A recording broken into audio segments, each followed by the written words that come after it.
నాకు నిజంగా నా జీవితం ధన్యమైనట్టే అనిపిస్తుంది.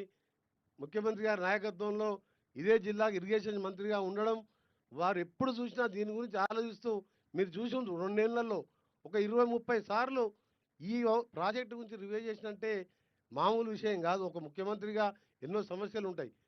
దీనికి తోడు పైకెళ్ళి మాకు 1,00,00,000 మంది వడిదాలు వదిలిపెట్టే స్వచ్ఛమైన తెలంగాణ నది, తెలంగాణలో పుట్టి తెలంగాణలోనే కలిసిపోయే మూసీ నది వికారాబాద్ అనంతగిరి కొండల్లో వచ్చి నేరేడు జలాల్లో కృష్ణాలో కలిసిపోతుంది.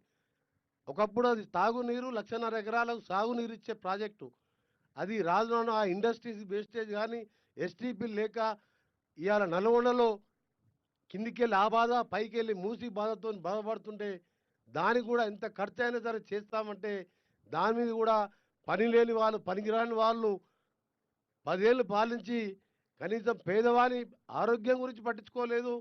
పేదవాడు తినడానికి సంబంధించిన రేషన్ కార్డు పట్టించుకొని పనికిరాని వాళ్ళు ఇవాళ మా ముఖ్యమంత్రి గారిని చూసి మేము గర్వపడుతున్నాం. ఎందుకంటే మూసి ఇవాళ నిజంగా నల్గొండలో కొన్ని గ్రామాలలో పడుకోలేరు. ఆ పరిస్థితి మీ అందరికీ తెలుసు. మీరందరూ నల్గొండ జిల్లా వాస్తవులే.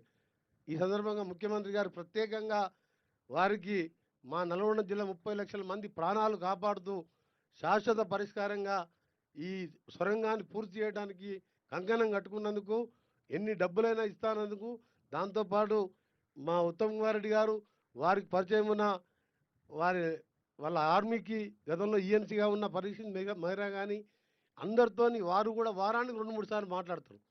నిజంగా జిల్లా ప్రజల అదృష్టం, జిల్లా ప్రజలకు మరొకసారి ప్రాణం పోసినట్టే లెక్క. ఈ సందర్భంగా గౌరవ ముఖ్యమంత్రి గారికి ప్రత్యేకంగా ధన్యవాదాలు తెలియజేసుకుంటున్నాను.